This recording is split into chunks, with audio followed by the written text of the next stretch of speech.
You ask Tiger to solve. This deals with linear equations with one unknown. The final result is x equals 80. Let's solve it step by step. Simplify the expression. Find the greatest common factor of the numerator and denominator. Factor out and cancel the greatest common factor. Swap sides.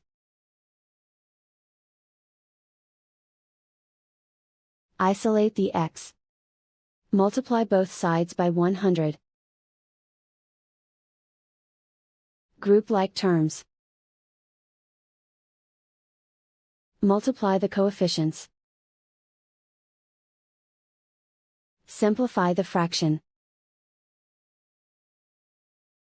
Multiply the fractions. Simplify the arithmetic.